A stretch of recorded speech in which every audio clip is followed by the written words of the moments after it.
everybody, welcome to my homestead and welcome to my channel. My name is Jared, and in this video we are going to talk about the burning at the second coming, because I got an email that had a question about, what's going to remain after this burning, after the earth is cleansed.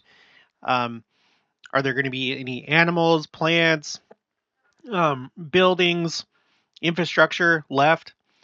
I'll show you that email a little bit later, and we're going to go over all that. We've kind of covered it, multiple different times on the channel, but I'm always happy to do a review, because when it comes to learning about the second coming and the millennium, there's a lot to know and there's a lot to study. So it's always good to review. And I have a few new things up about that when it comes to things that are going to last into the millennium, aside from people. So, but before we get into that, I saw this story. It popped up on my phone yesterday, I think it was, where Burning Man, which is a festival that's held in Nevada in the Black Rock Desert, there was like a flooding event that took place during Burning Man. And that's what you're looking at here on the screen. I'm going to show you what Burning Man is. Essentially, it's a festival that culminates in the burning of this stick figure, therefore, hence Burning Man. And this is the man. And, it's generally probably not somewhere that you'd want to be or go as a Latter-day Saint. You don't have the best things going on here. What they do is, I don't know how long, it's an event that takes place over a few days. You have to buy tickets. There's a limited number of people that go there, but it's essentially a gathering of like counterculture type people, right? And they create these works of art and these like fixtures and stuff like that, which makes it really cool. Like, a lot of them are really good. There's a lot of talent and skill that's put into a lot of these things. But as you can see with this picture here, this is a church made to look like a trap, like from, Looney Tunes. Whenever they'd set a trap, you'd prop the trap up with like a stick, and then you go inside, and then the stick falls, and then the trap comes down. And so calling the church right here a trap, with all the question marks and stuff on the pews and at the top of the steeple. And in case you're, just so that there's no doubt, that is in fact what this work right here is called, church trap. They have this too. I can't really tell what's going on here, but it's another structure in the shape of a church, and it has like these images in the windows, but I can't really tell what they are. But it's probably some other form of mockery. But let me see. So here's the webpage for Burning Man. Let me get back to the gallery.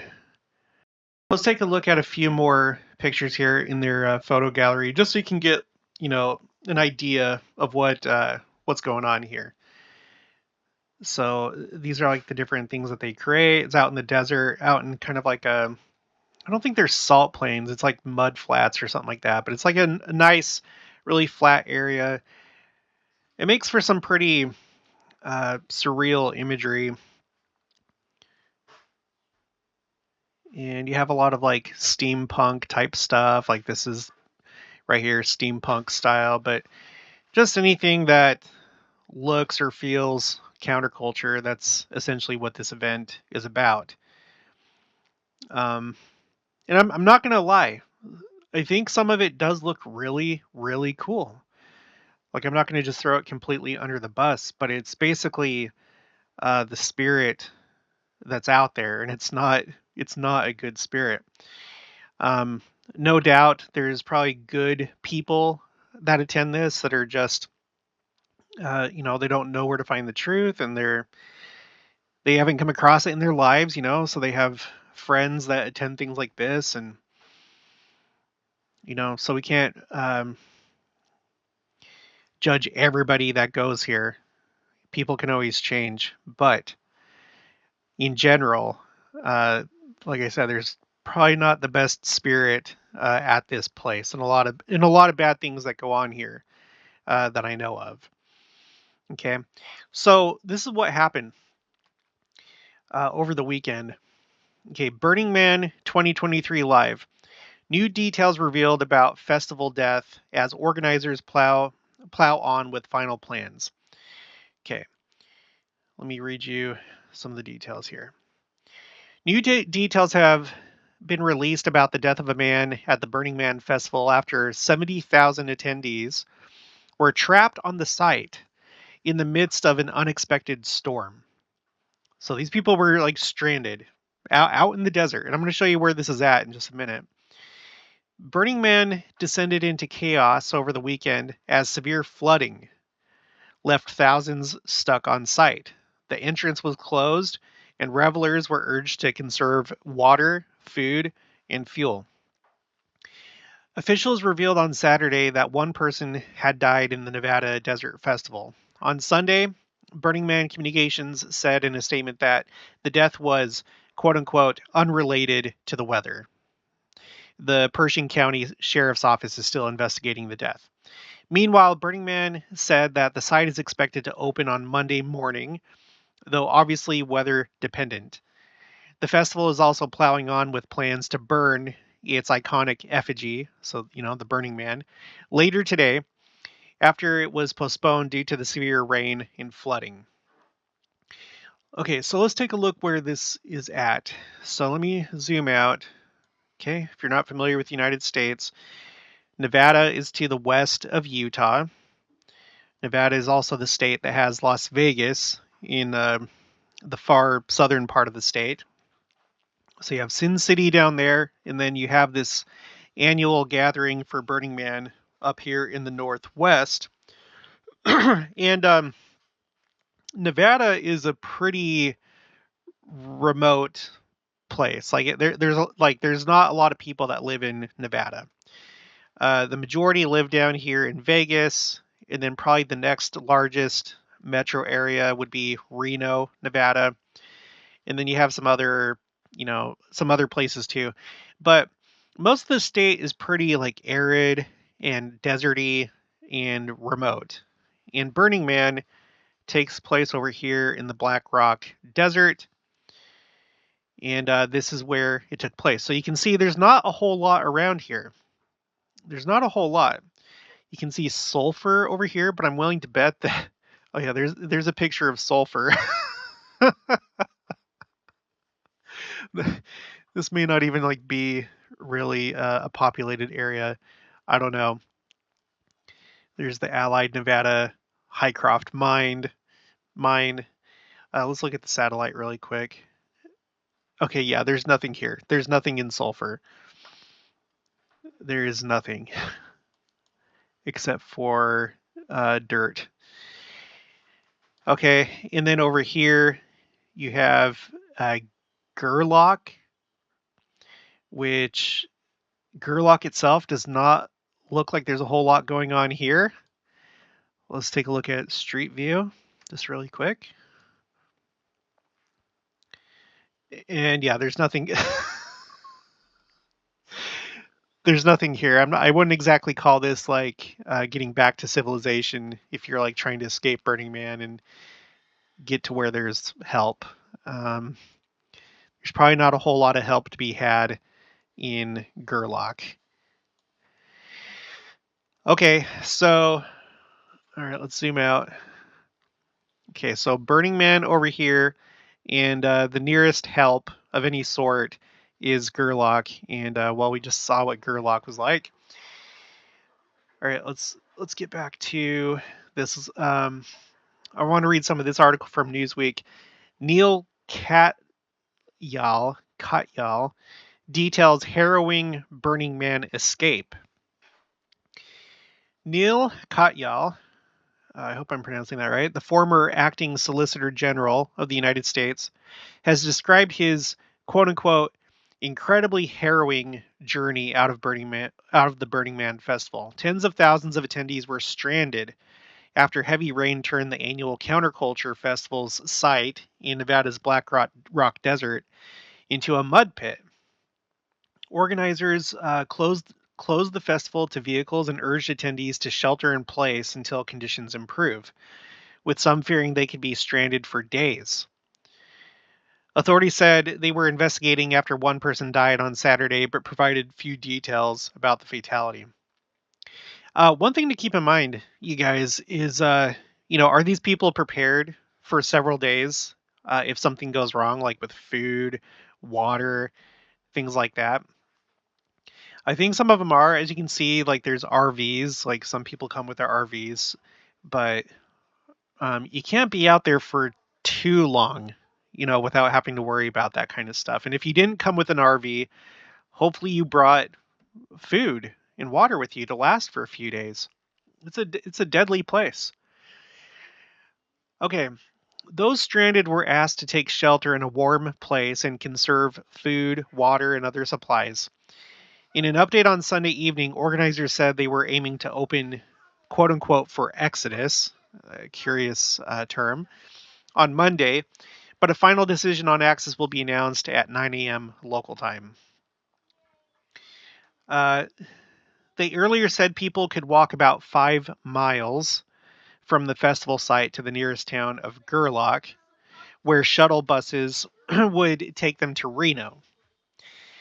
Quote, "This isn't a simple solution, but it is a possible one should you need or want to make the trek," organizers wrote on the festival's website. Katyal was among those who made the journey. Quote, "It was an incredibly harrowing 6-mile hike." All right, so it's 5 to 6 miles at midnight through heavy and slippery mud, but I got safely out of Burning Man, the lawyer wrote in a post on X, formerly Twitter. Continuing, never been before, and it was fantastic with brilliant art and fabulous music, except the ending. Katyal, who served as acting Solicitor General during the Obama administration, warned that others stranded at the festival site should not take the journey unless they are in good shape and part of a group. More pictures from Burning Man. And then I have just one more. Wait, was it this one that had... no, let me go back to this one. Yeah, this one had pictures of what it looked like. So, overcast, kind of stormy skies. There's a rainbow right there, which is really interesting. The whole reason why I'm covering this is because even smaller things like this, I feel like could be a sign of the times. This is a group of people that come together essentially in celebration against God and against godliness and the gospel in Christ and just everything worldly, everything counterculture. And as we approach the second coming, we know that the earth is going to be cleansed. The same way that it was in the days of Noah, only instead of by flood, by fire. And could this be just a little sign, like here's flooding that takes place at a place where, there's a lot of bad things going on? A flood at a festival that celebrates essentially evil.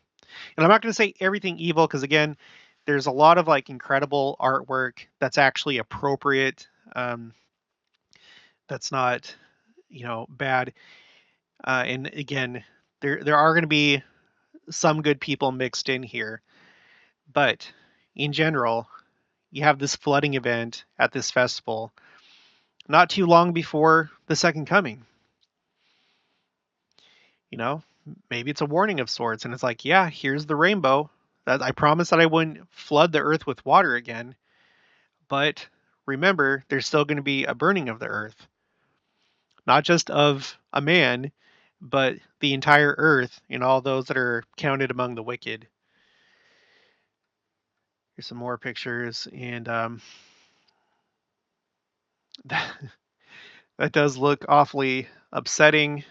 That brings me back to my army days, walking through stuff like that, and other times in my life too, but that looks pretty upsetting. So yeah, there's just water and mud all over the place. Look at all those vehicles. That would probably be very upsetting to try and drive through.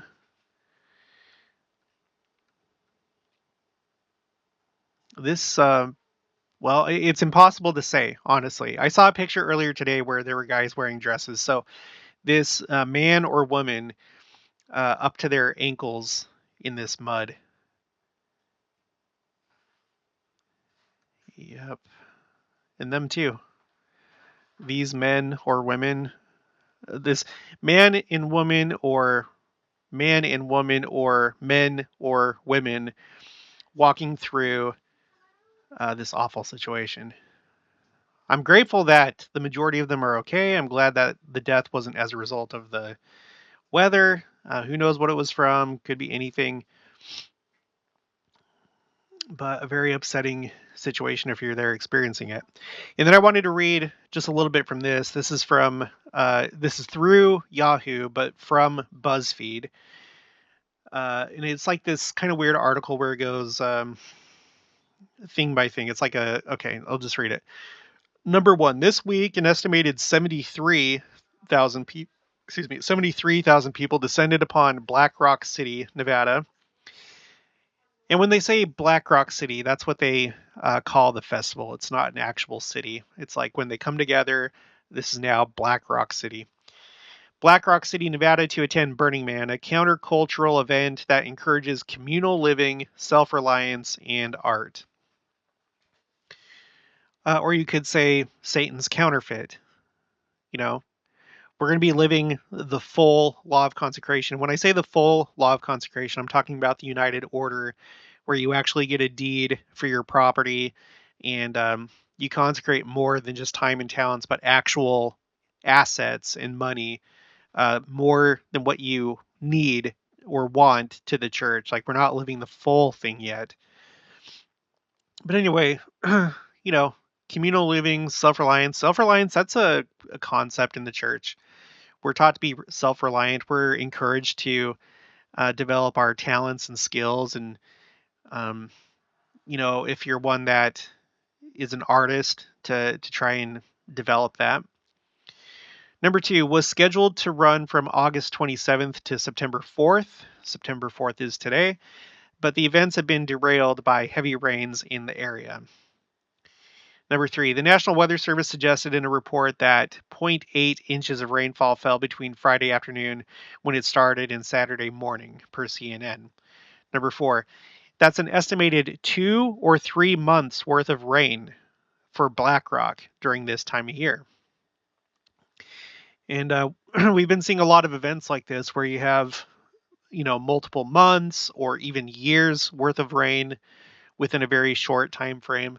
And it looks like it's happened there in the Black Rock Desert. Number five, now the desert floor is usually rock solid, as you can see right here, which makes it ideal for having an event like this. So you can have, like, a lot of times you'll see like these people riding around on bicycles or other vehicles, kind of like homemade vehicles, just for Burning Man. It's an ideal place to ride your bicycle and walk, and it makes it look like really surreal and stuff. That's one of the reasons why I like the Salt Flats in Salt Lake, or west of Salt Lake in Utah, the Bonneville Salt Flats, just because it feels like you're in another place. You're in another world. And of course, that's the way you're going to feel when you go to Burning Man, and it's a form of escapism. It's entertainment. A lot of times we watch movies or read books because we just want to escape real life for a little bit.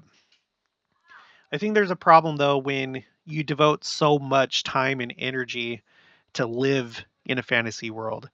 I've known people that go to this, and they work throughout the whole year preparing for this and put a lot of time and money and effort into it, to the point where it's like this is now their reality. They live it throughout the year, and then they really live it during the festival. You can't live your life in a way that you're in a constant mode of escaping reality. And some people do that, whether it's Burning Man or whether it's comics, video games. They just want to escape life. And it's sad, and I can understand, but we can't live that way. We need to live in life, and we need to be moderate. And anyway, let's move on. Number 6, all the rain caused it to turn into a sloppy, muddy mess. Number 7, moving through it was practically impossible. Number 8, leading organizers to cut off all travel to and from the site for non-emergency vehicles. Number 9, they also told authorities to shelter in what? They also told attendees to shelter in place and conserve food, water, and fuel. Here you go. Looks like these are some kind of like costumes or something for like 2 people. I'm guessing that's what that is. Number 10, 11, hunkering down in tents. So like some people didn't even have RVs; they had tents. Number 12, in using porta potties. That had overflowed. Uh, Number 13, others decided to walk out. Number 14, they hoped to get to a main road for transport, but many struggled to get through the sticky ankle-high mud.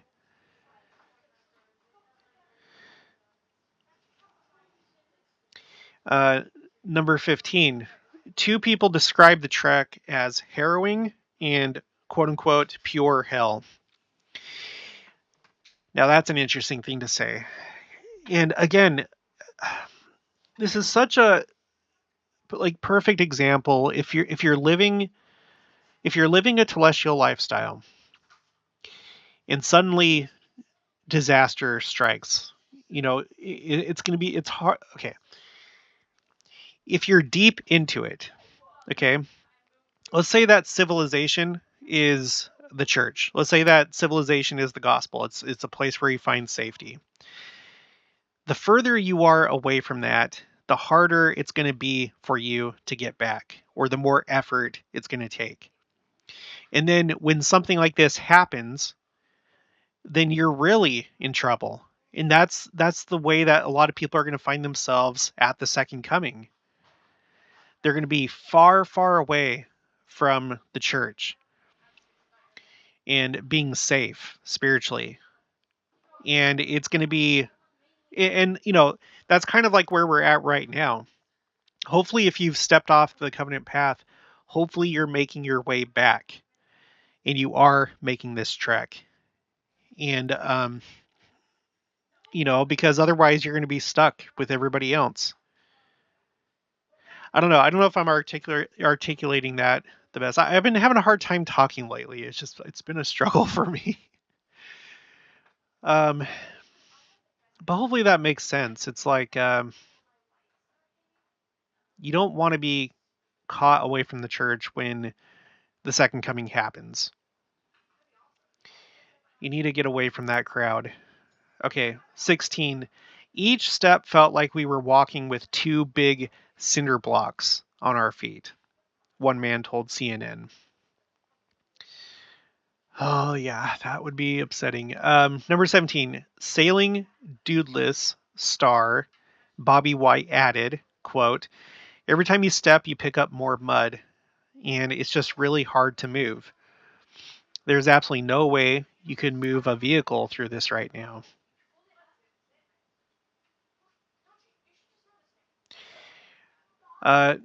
Number 18, Diplo and Chris Rock were among those who left the site by walking out. The DJ said he spent hours trying to catch a ride before a fan picked him and Chris up in their truck. That's like another thing. It's almost like a symbol of the 10 virgins. If we're just talking about people in the church, those that haven't, they don't have their own testimony really. They're not living the way that they should. It's like, again, when disaster strikes, when the second coming gets really, really close and it's time to go out and meet the bridegroom, you're not going to be able to rely on other people. These are things that you need to have yourself. Now, thankfully, in this case, these two were okay. They were able to come across somebody that had reliable transport, and thankfully, a lot of these people do have campers and RVs and stuff like that.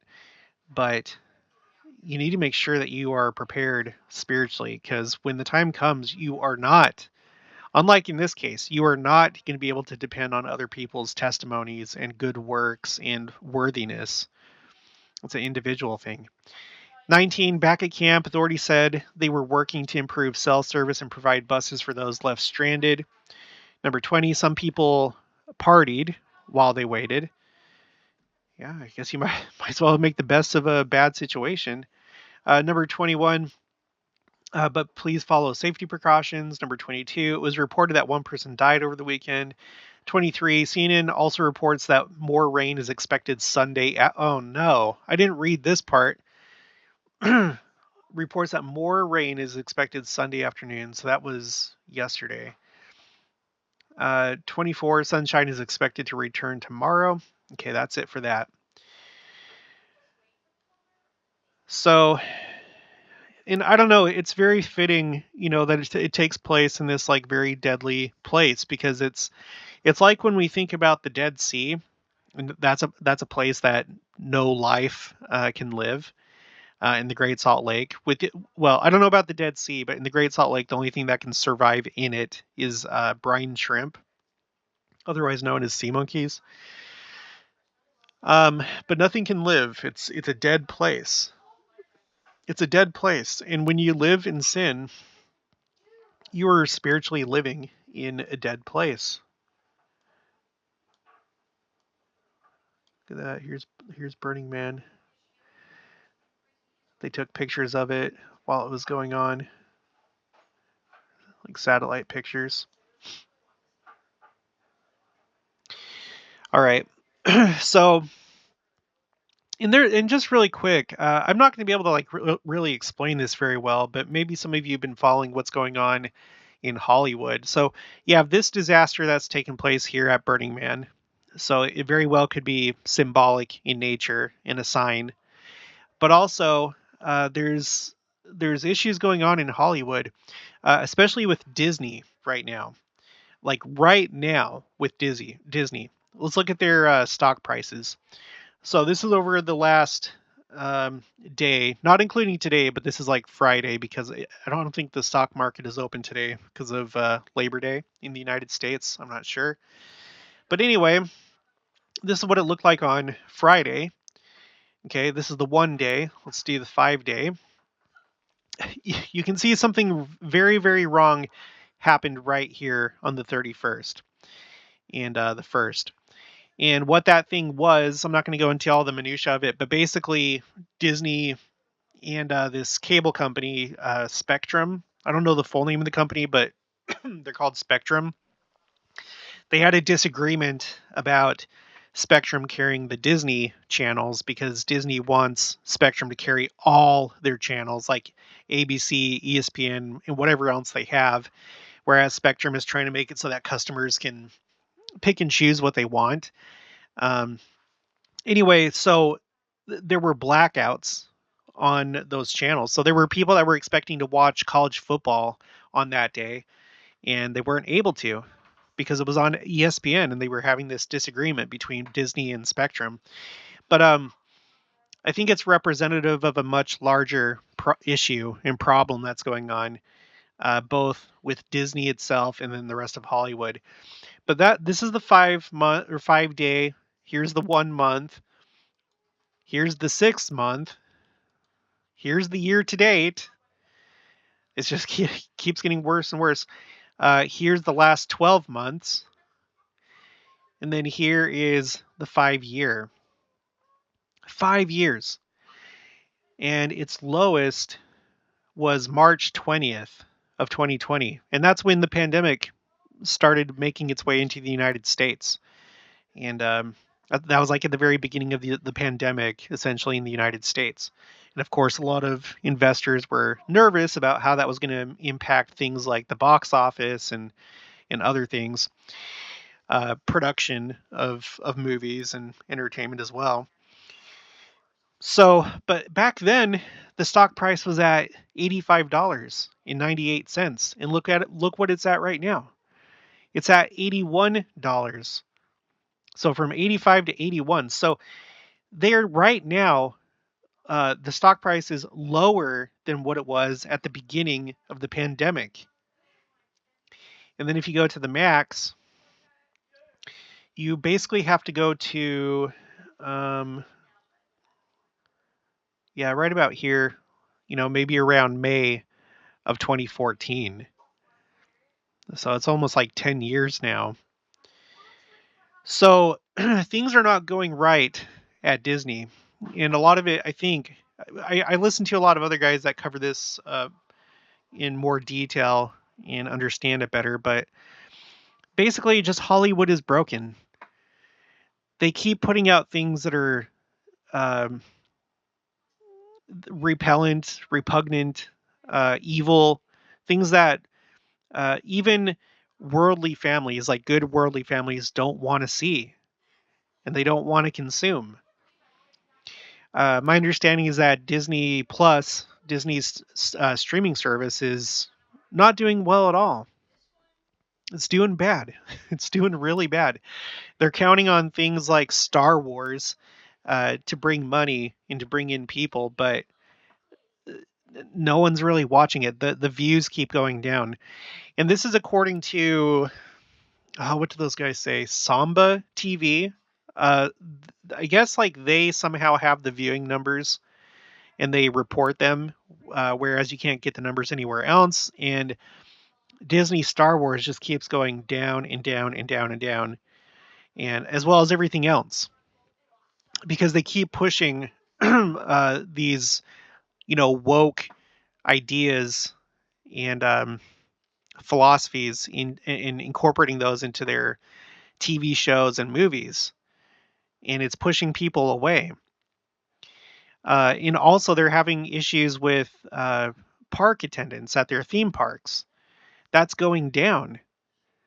And then the same thing with, I think, their cruises. My understanding is like, I don't know all the details, so I'm not going to go into it, in depth. But basically, there's a lot of issues with Disney, but then Hollywood as a whole. So Disney is going through its own, Burning Man experience where they're kind of like stuck right now in the mud and in a really bad situation. And then there's also this like really big writers and actors protest that's going on. That's been going on since early this year. Um, did I highlight anything from this? No. What about this one? I'm actually not gonna read all this, but suffice to say, I'm gonna read this part. Okay, so this is from Aaron Hill, an associate professor of media and popular culture at UC San Diego. As Hill puts it, there has been a strike roughly every decade for almost a century as new mediums succeed each other, from television to cable to VHS to mobile to now streaming. SAG performers last went on strike in 1980, while screenwriters did most recently from late 2007 to 2008. But look at this. This is the first dual strike. So meaning both actors and writers.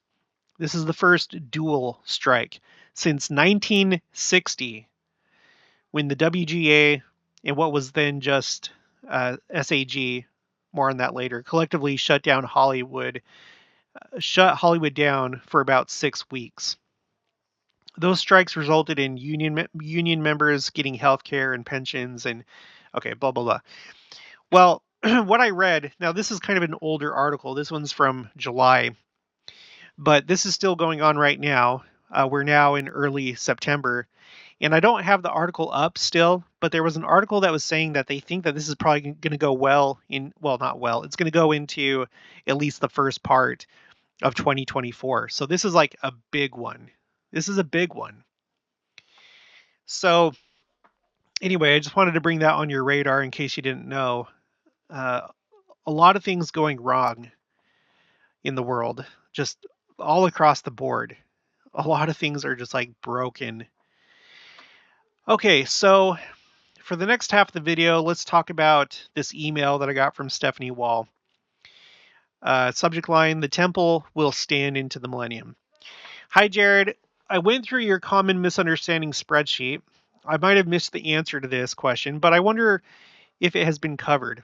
If not, and you happen to know the answer, maybe you could cover it. As a child and youth active in the church growing up here in Salt Lake City, I seem to believe it to be the fact that when our Savior returns at the second coming, absolutely every single building, plant, etc., would burn into ash. Recent quotes from our prophet, President Nelson, now make me wonder if I misunderstood. I cannot remember the exact quote or what conference it was, but President Nelson said that the temple, the Salt Lake Temple remodel, would stand even into the millennium. During church today, I started to tear up, completely unrelated to what anyone was bearing their testimony about, and I think I should try harder to make my house into a house of the Lord. I'm really hoping that this doesn't come across sacrilegious. I don't mean to turn my home into a literal temple, just some place completely centered around Christ. Oh, I don't know. I don't know, Stephanie. This is getting pretty sacrilegious. Like you think that your house is better than the temple or equal to the just kidding. Just kidding. And of course our homes are supposed to be essentially temples. They're supposed to be holy places. Okay. Thank you. Thank you more excuse me. Thank you more than words can say for all the work and effort you put into your videos. Not only for the study, organization, and time it takes, but also for living your life as a worthy priesthood holder so that you can feel the promptings and have quote unquote eyes to see and ears to hear.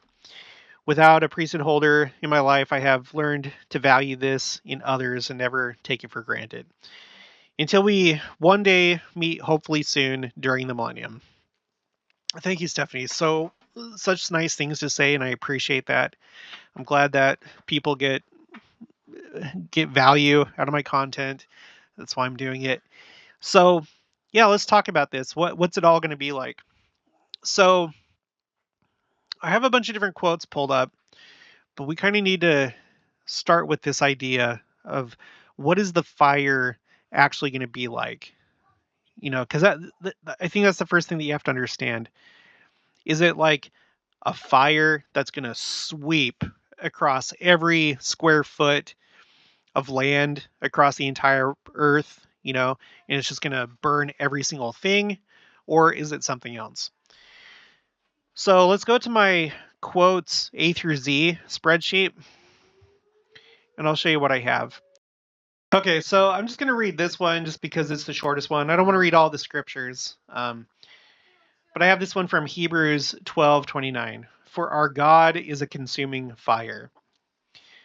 So essentially, putting in your mind the fact that it's the Lord himself that burns, essentially, which shouldn't be too much of a surprise because we know, for example, that whenever you're in the presence of God, you have to be changed. Your body has to be transfigured. And this is what happened in the case of Moses when he went up to the top of Mount Sinai and spoke with the Lord face to face. He was transfigured. He had to be, otherwise he'd be consumed. And we also hear about that in the book of Moses, how the glory of the Lord had to come upon him. He had to be changed in order to withstand God's presence. And the same thing happened with Joseph Smith at the first vision. He had to be transfigured. Otherwise, he would have been consumed, right? Because what does it say again in the scripture? For our God is a consuming fire. Now, I want to read just a couple quotes here. Let's just do this one. This is from Bruce R. McConkie, Millennial Messiah. This time he shall come in flaming fire. The vineyard shall be burned, and every living soul on earth shall know that a new order of worldwide dimensions has been ushered in. In flaming fire. What kind of fire? Flaming fire is flaming fire.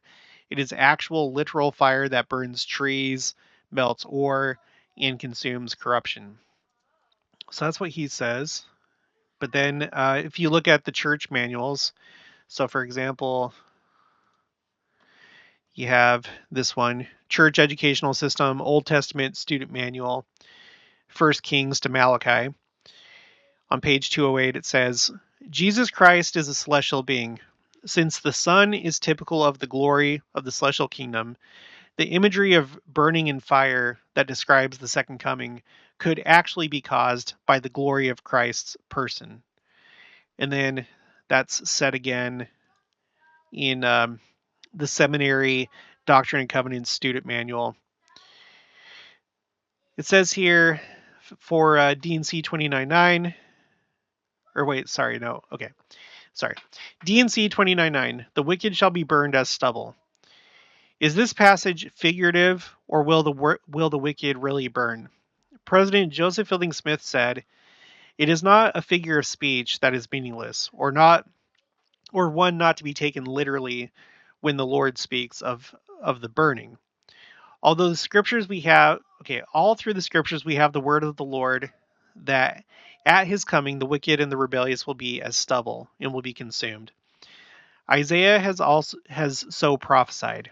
Surely the words of the Lord are not to be received lightly or considered meaningless. Christ is a glorified celestial being, and the glory of such beings is comparable to that of the sun. The presence of Christ when he comes in his glory will be as consuming fire.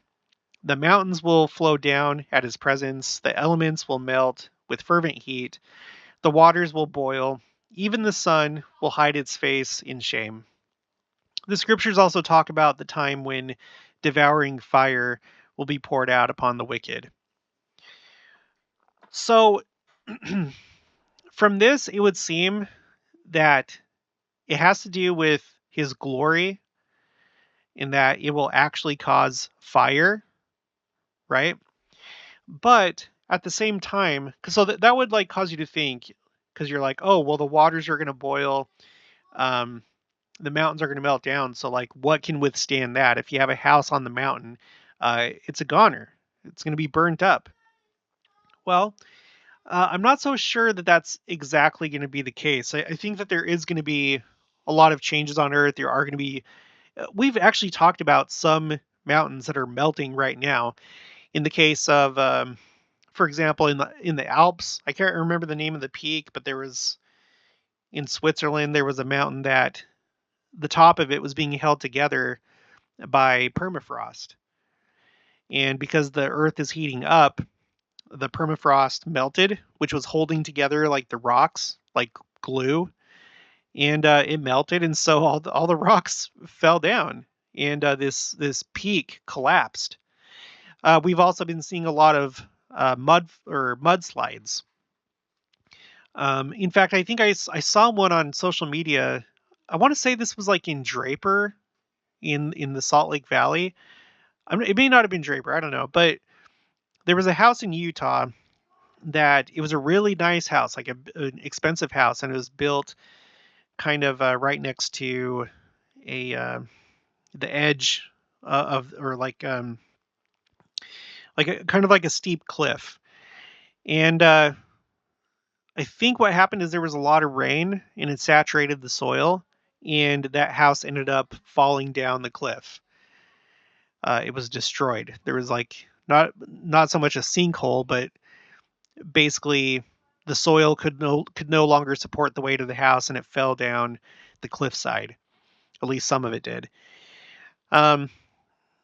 So I don't know so much. It could be that literally, mountains turn into lava and therefore they flow down, or it could be kind of what we're seeing right now with all these mudslides, and there are a lot of mudslides going on. And then also these peaks of mountains that are literally melting because of heat, and the permafrost is not holding the peaks together anymore. It could be earthquakes. It could be any number of things. I don't know. And the waters have been heating up. This year there was record-breaking temperatures off the coast of Florida where the water was like at 101 degrees Fahrenheit. Now that's not boiling, but maybe it'll get to that point. I don't know. But does that mean that everything, plants and structures, they're all going to be destroyed? I tend not to think so, and I'll show you why. So let's go to Millennial Messiah by Bruce R. McConkie, and let's talk about animals and plants. Okay, he says, uh, we have spoken thus about mankind in general, and Israel in particular, in setting forth briefly their millennial states. But what about other forms of life? Will their life in birth and death be as it now is? Or will they too be changed when the new heavens and the new earth replace this old mortal sphere? It is written, quote, "And he that sat upon the throne said, Behold, I make all things new." End quote, from Revelation 21:5. All things include all things include all things. And although the scriptures do not speak with particularity about the millennial status of plants and herbs and trees in the vegetable kingdom, we do know that they will go back to that state of existence which was theirs in the Edenic day. But the revealed word does not, or does have somewhat to say about the animal kingdom. In that day, for one thing, the enmity of man and the enmity of beasts, yea, the enmity of all flesh, shall cease before my face, the Lord says. D&C 101:26. There will be no wild animals. The coyote will not stalk the deer, the wolf will not kill the sheep, and all forms of life will be the friends and servants of men. Isaiah gives us these poetically phrased particulars about animal life during the millennium. The wolf and the lamb shall feed together, he says, and the lion shall eat straw like the bullock. Implicit in this pronouncement is the fact that man in all forms of life will be vegetarians in the coming day. The eating of meat will cease because, for one thing, death as we know it ceases. There will be no shedding of blood because man and beast are changed, quickened. Okay? This is like kind of the only hint that I get that we're no longer going to have blood when we're in a quickened state. We know that that's going to be the case when we're resurrected, but it seems that it's actually going to be sooner than that. Like if you move on into the millennium, you and everybody else that moves on will be quickened, and according to this, you will not have blood in your veins anymore, which is very odd to think about, but for me, very comforting because I'm not a big fan of blood. So there will be no shedding of blood because man and beast are changed or quickened, and blood no longer flows in their veins. And dust shall be the serpent's meat, meaning as we suppose that they shall no longer eat mice and vermin and animal life. They shall not hurt nor destroy in all my holy mountain, saith the Lord. And further, the wolf also shall dwell with the lamb, and the leopard shall lie down with the kid, and the calf and the young lion and the fatling together. And a little child shall lead them, and the cow and the bear shall feed, their young ones shall lie down together, and the lion shall eat straw like the ox, and the suckling child shall play on the hole of the asp, and the weaned child shall put his hand on the cockatrice's den, or adder's den. Uh, they shall not hurt nor destroy in all my holy mountain.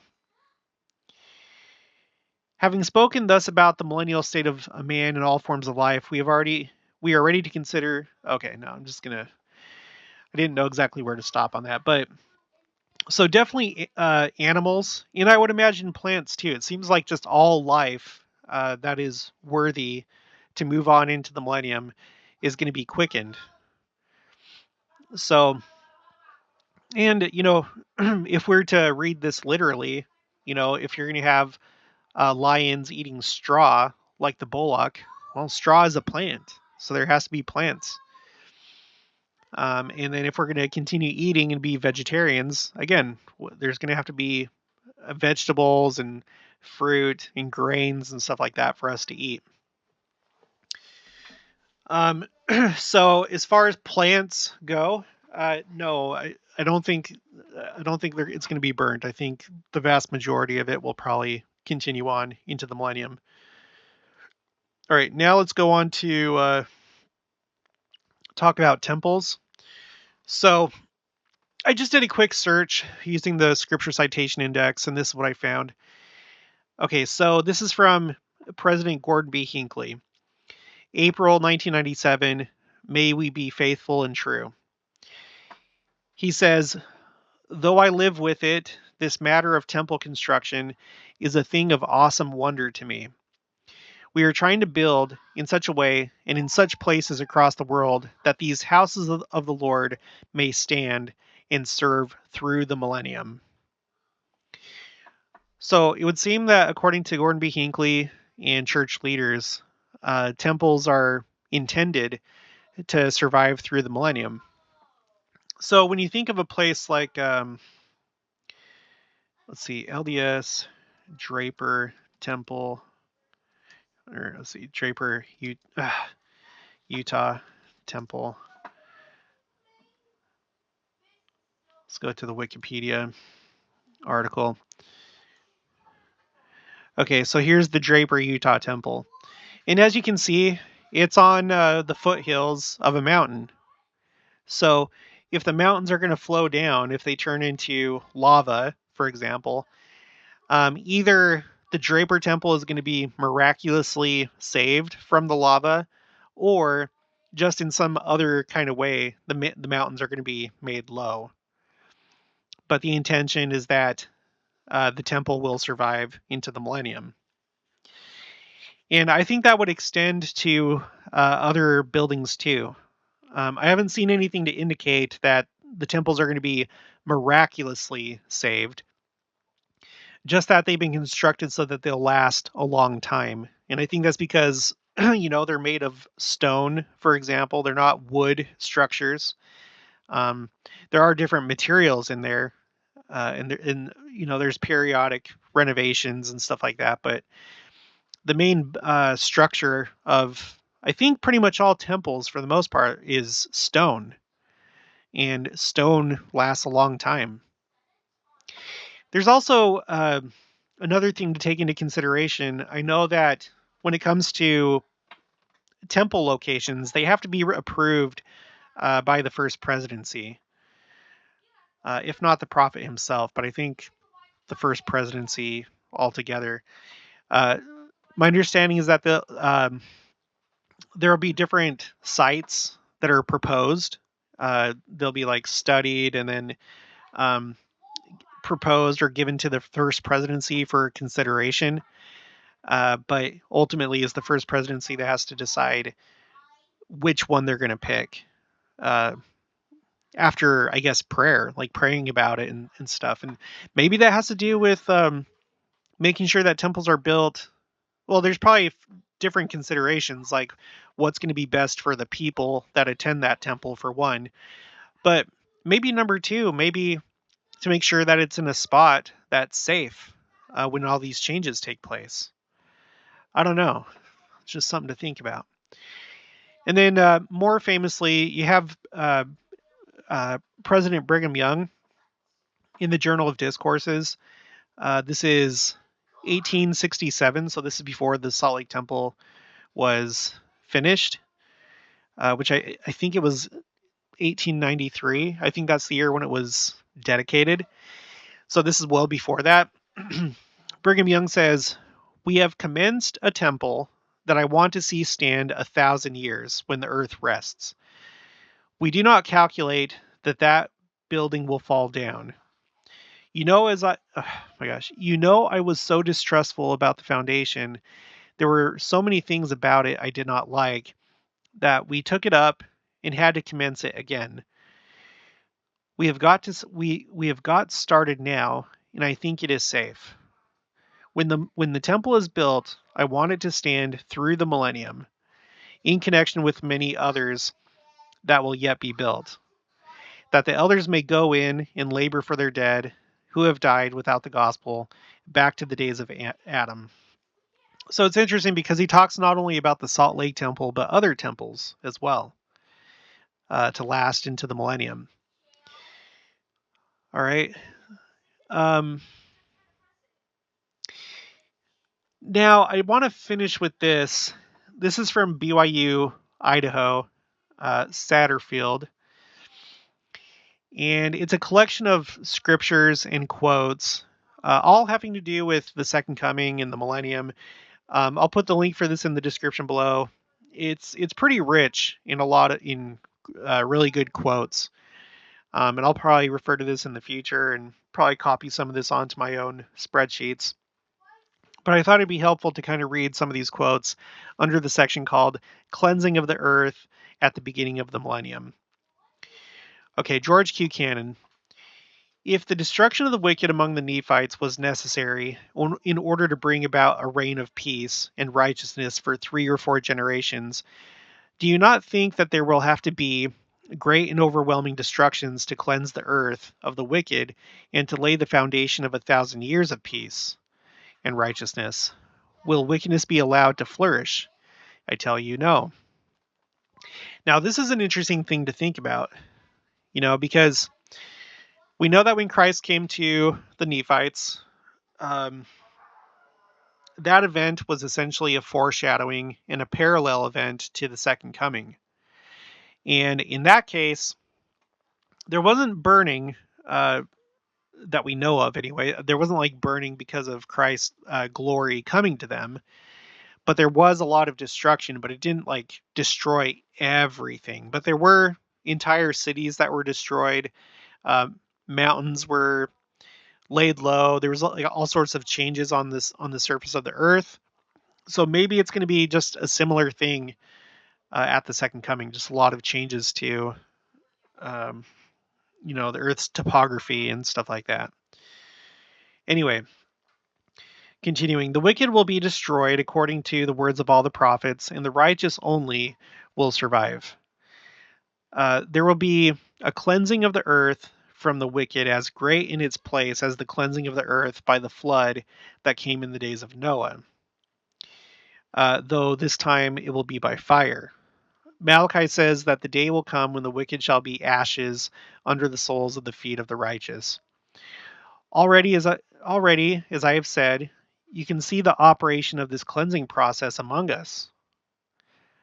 Okay, now this is interesting because George Q. Cannon, he's from a long time ago. In fact, I think let's see, George Q.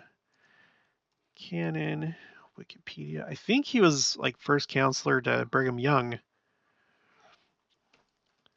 Brigham.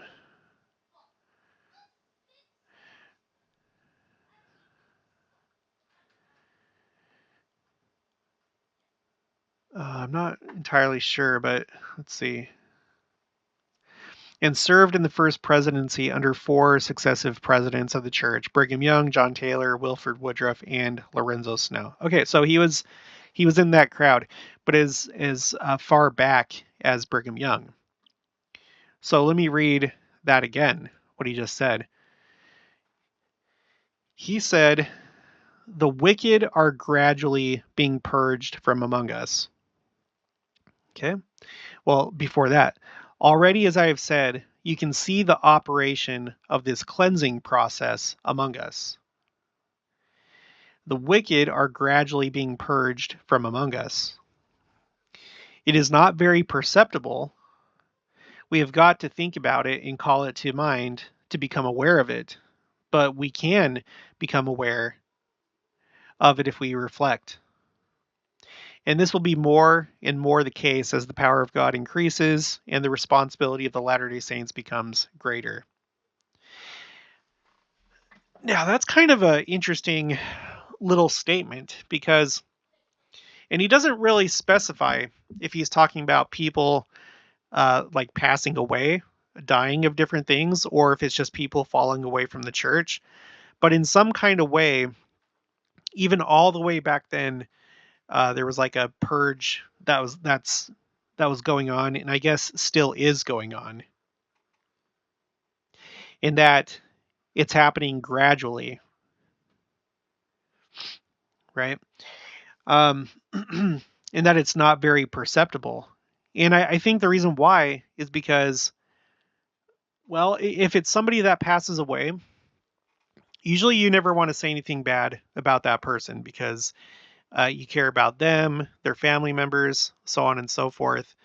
But, you know, if you observe people and you kind of see what they do behind the scenes or whenever the mask slips, and you see kind of like who that person really is, if you observe them for a while, then maybe you kind of realize, well, even though we're not called to judge, maybe sometimes you perceive, well, maybe that's kind of why. Maybe it's part of this cleansing taking place. Or when you see someone that falls away from the church, you probably saw red flags before they fell away from the church.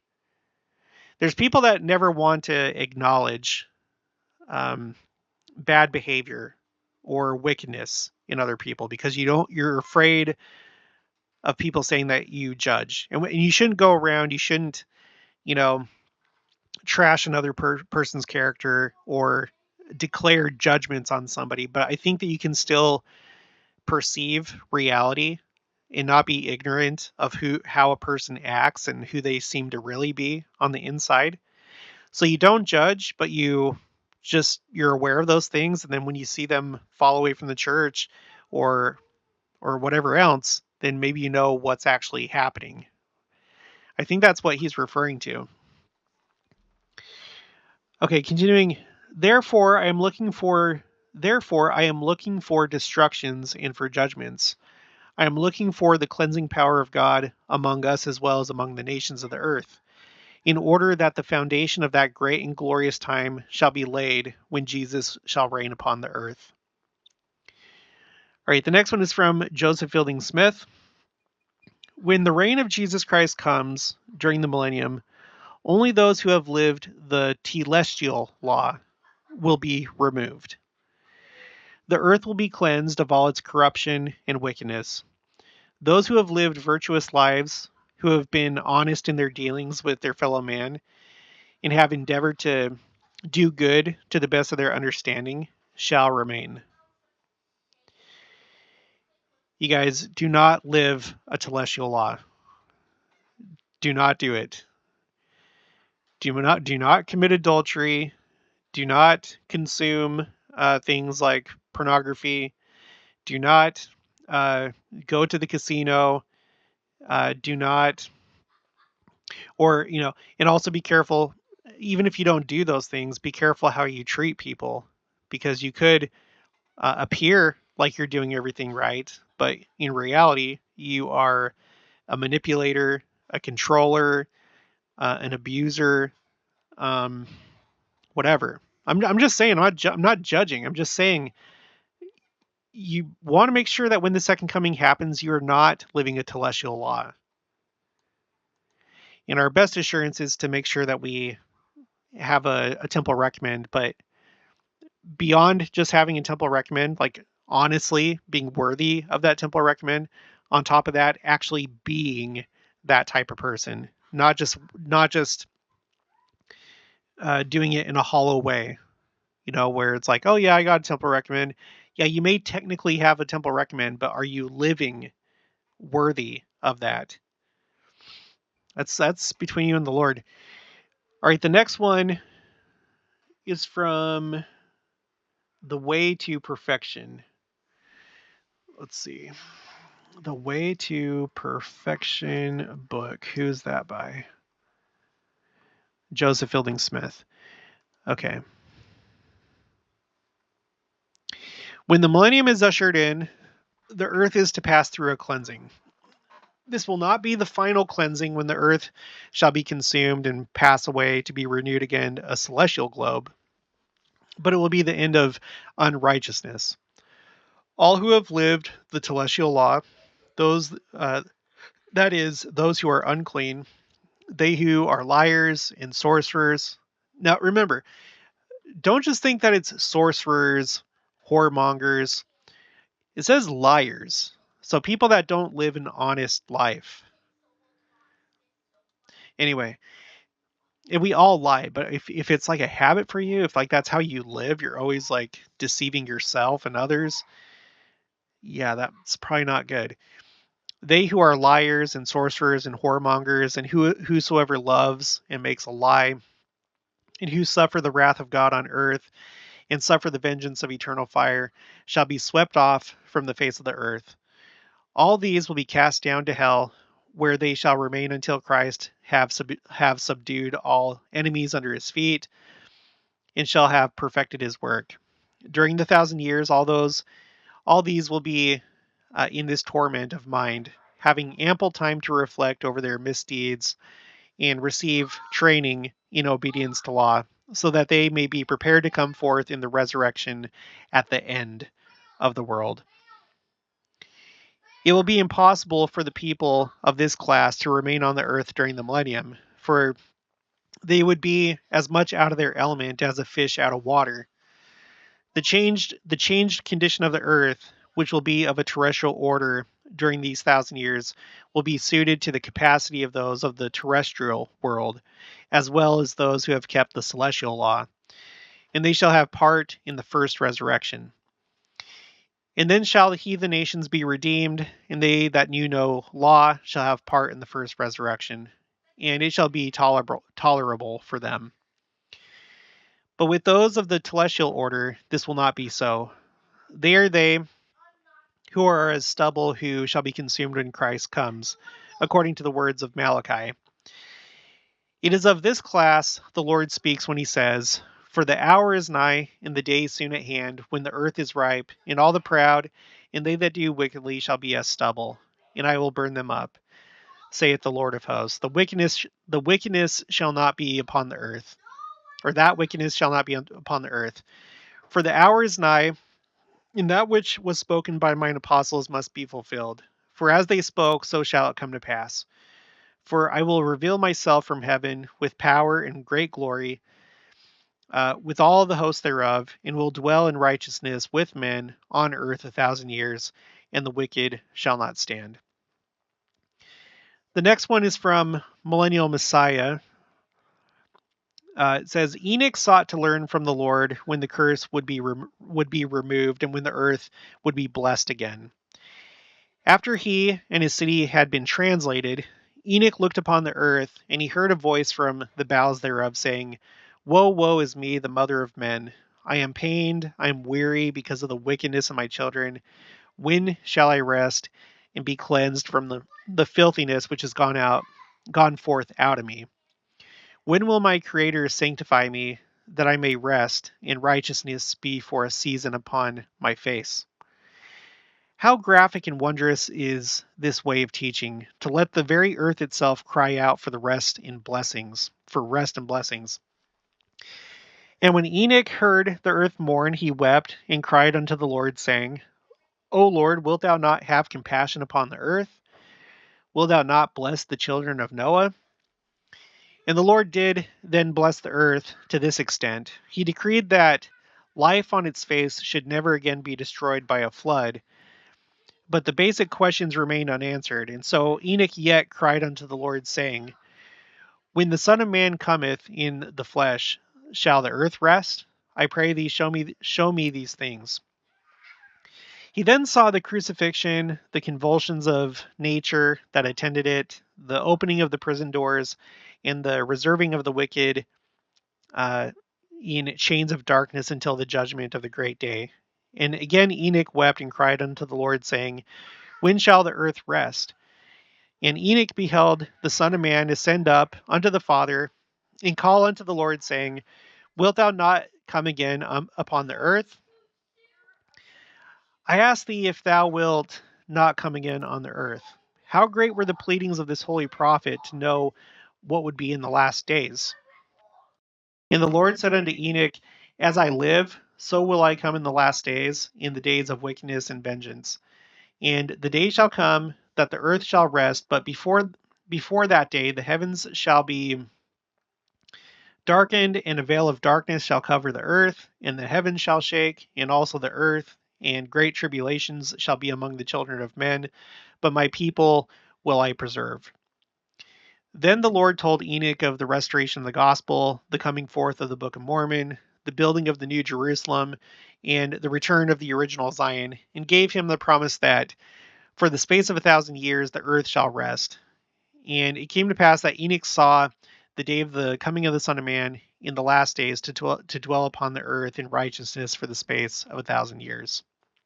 Okay, and then here's the last one. This is also from Millennial Messiah. Our blessed Lord will come at the appointed time. The great conference at Adamonte will assemble to worship the King on schedule. There will be an exact moment when his foot first touches the Mount of Olives. He will stand on Mount Zion with the 144,000 high priests at a given point in time. Armageddon will spread its fire and horror and death when and as decreed by in the divine timetable. The tares will be burned and the vineyard cleansed of corruption when the Lord Jesus returns. And there will be a day and an hour and a split second that marks the beginning of the millennium. The seventh of the 1,000-year periods can only commence at one single instant in time. As we have seen, many of the events incident to the second coming will take place during the seventh seal, and yet the formal beginning of the millennium will take place at a fixed and determined and set moment. It cannot be hastened by righteousness nor delayed by wickedness. The old earth will die, and the new heaven and the new earth will be born at an exact an instant, as exact an instant as is the case with the birth or death of any form of life. We speak thus so there will be no confusion or misunderstanding when we also say that the full glory and wonder of the millennial day will unfold gradually, that there will be wicked men on earth after the millennium has commenced. Excuse me. And that the final glory and triumph of Israel will take place gradually after the millennium itself has been ushered in. Let us now see that the Holy Word, what the Holy Word has to say relative to these things. And by the way, when he talks about wicked men on the earth after the millennium, they would be wicked according to living a terrestrial life. You know, those that still haven't accepted Christ, um, they may be of another religion, or you still have agency in the millennium. You don't have to live fully the gospel. It's not going to be wickedness like we knew before the millennium, but there's still going to be rebellion and wickedness in the millennium, just not to this extent that we experience it now, not this telestial level wickedness. Okay, first, the cleansing of the vineyard, the burning of the earth, and the destruction of the wicked by fire shall all come to pass in a short time, in a single day, as it were. So, what George Q. Cannon said is that there's already a purging going on, and maybe you could classify that into the separation of the wheat and the tares. Maybe that's what he was referring to, or maybe it's kind of somewhat the same thing. But back in the days of Brigham Young, George Q. Cannon said that already there was a gradual uh, purging taking place. But like Bruce R. McConkie says here, and it's according to a scripture in Zechariah, there's going to be like this final, this final cleansing, like the main event. So if there's like a gradual cleansing taking place right now, there's going to be a big final one in a single day.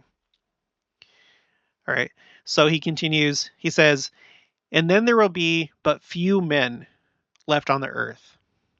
Okay. Few.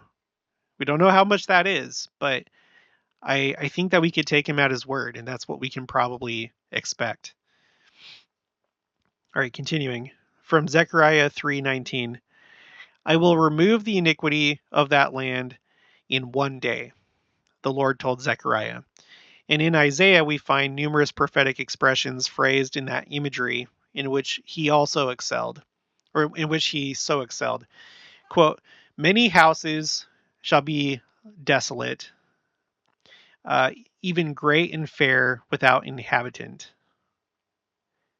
Now, this may be referring to actual buildings. I don't know if, like, when he says many houses, maybe he's talking about homes, because a house is like an actual physical structure.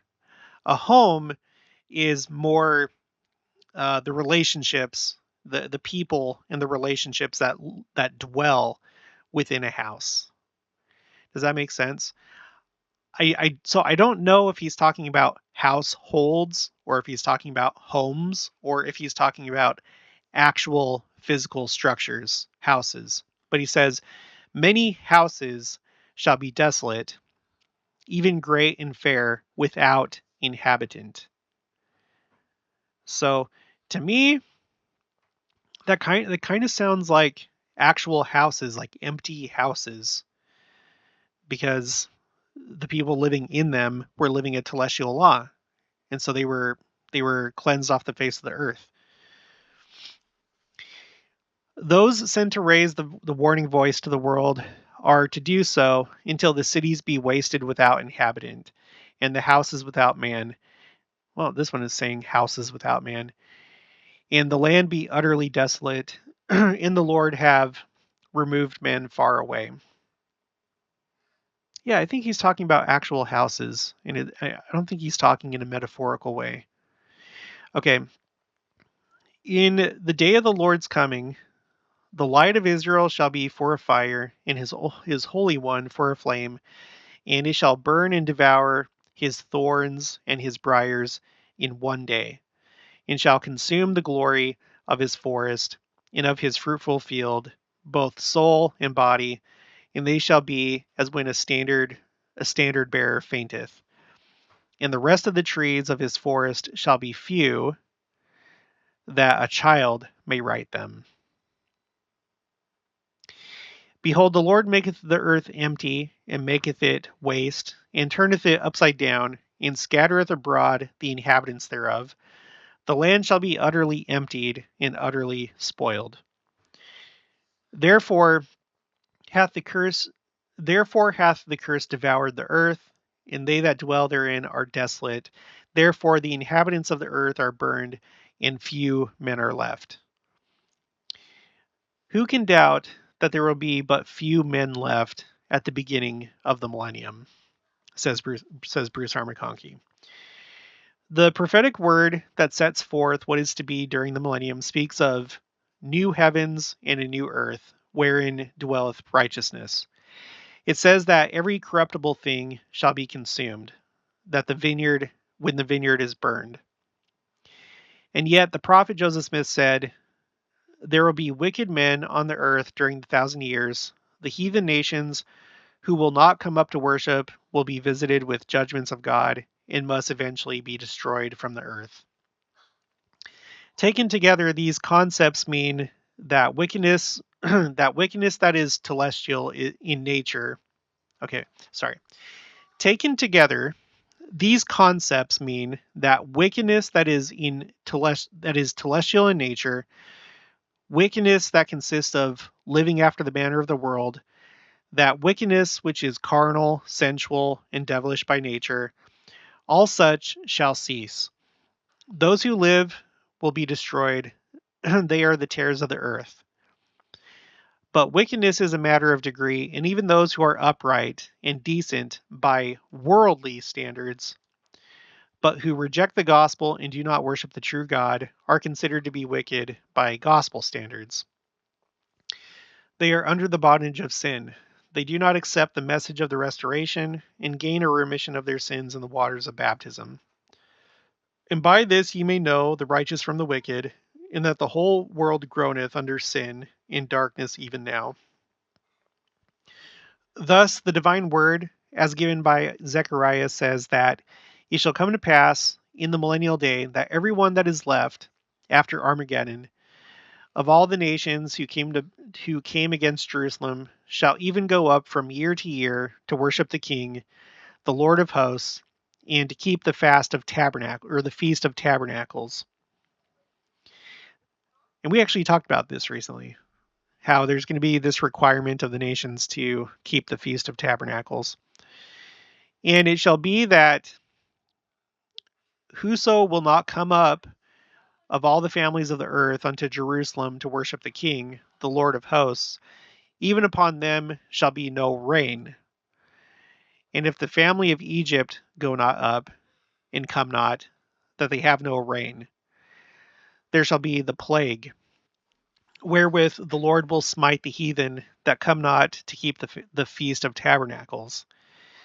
This shall be the punishment of Egypt, and the punishment of all nations that come not up to keep the feast of tabernacles. That's in Zechariah 14:16 through 19. Thus there will be many churches on the earth when the millennium begins. False worship will continue among those whose desires are good, who are honorable men of the earth, but who have been blinded by the craftiness of men. Plagues will rest upon them until they repent and believe the gospel or are destroyed, as the prophet said. It follows that missionary work will continue into the millennium until all who remain are converted. Then the earth shall be full of the knowledge of the Lord, as the waters cover the sea. Then every living soul on earth will belong to the Church of Jesus Christ of Latter-day Saints.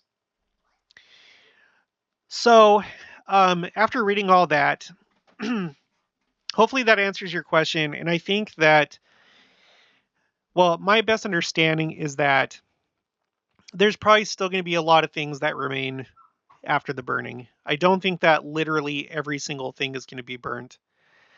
I think that there's still going to be houses. There's probably going to be immense destruction. And I don't know. We know that there's going to be a great earthquake, and that's probably going to damage a lot of structures. But it just doesn't make sense to me that the destruction would be so widespread to where the only thing that survives are the temples. I don't think that the Lord would work that way. But yes, animals, plants, and people are all going to pass on through into the millennium. They'll be quickened, but for people, you have to be at least living a terrestrial law. You have to either be living a terrestrial or celestial law. If you're living a telestial law, you're going to be counted among the wicked and removed off the face of the earth. There was even that part, I should have stopped and focused in on it, but it talked about how there are going to be a lot of trees that are destroyed. I think it said trees. Trees. Yeah, right here. And the rest of the trees of his forest shall be few, that a child may write them.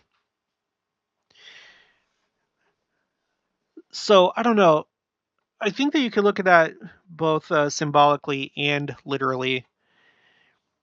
There probably is going to be a lot more fire. We see what's happening on the earth right now with all these wildfires that are going on. And maybe there's more fire to come. I don't know. So you can think of trees as actual trees. You could also think of trees as individual people, because a tree is kind of a symbol of like future generations, so or ancestry, or just future generations, because like you think about like a family tree when you're doing family history work, right? I really think that trees essentially are a symbol of the eternities and past and future generations. The past kind of being like the roots, that which came before, and then you're in the middle, and then everything that branches out from you are like your children, grandchildren, so on and so forth, on into eternity. So these people that were telestial, that had the potential to have future generations into the eternities and become like God himself, that had the potential to become exalted, it's going to be that they've ruined it, and they're going to be removed from off the face of the earth. So, yeah, that's my best understanding. The only thing I can say for sure is all forms of life, and definitely the temples. And it would also seem, based on what we read, especially from what Isaiah said about houses being left without anyone to inhabit them, I think that there's probably going to be a lot of structures that are still left too. And also, one last thing to remember, we have had Christ and we have had God the Father himself come here to earth. And whenever they've talked to somebody, that person has had to be transfigured, or basically be in a temporary state of being quickened. But as you can see, the sacred grove did not burn down. That area was probably also quickened. So I think that it can be selective. You understand? I think that they can come to earth, and it depends on if you're in a spiritual state worthy to be in their presence. And if you are, then they'll change you. And if not, then you just get consumed. So that protection from being quickened could probably, I don't know if it could extend to buildings too, like a building could be preserved. Like if the Lord, for example, my house or your house, if he wants us to have a place to live in the millennium, maybe not that he would quicken the house because it's not a living thing, but maybe it could be preserved. Because again, think about this. You also have like rocks. There were rocks here in the sacred grove. It's not like when you go to the sacred grove today, all the rocks are melted, and now you have like this, you know, you have like molten rocks there. So rocks are not living, and I don't think that they were quickened, but they were probably, preserved or allowed to, continue with their existence. And so maybe the same thing could be true with our houses and buildings and meeting houses and whatever else, cities, roads. I tend to think that it's probably going to be selective, and it's mostly going to just be people that are living a telestial law.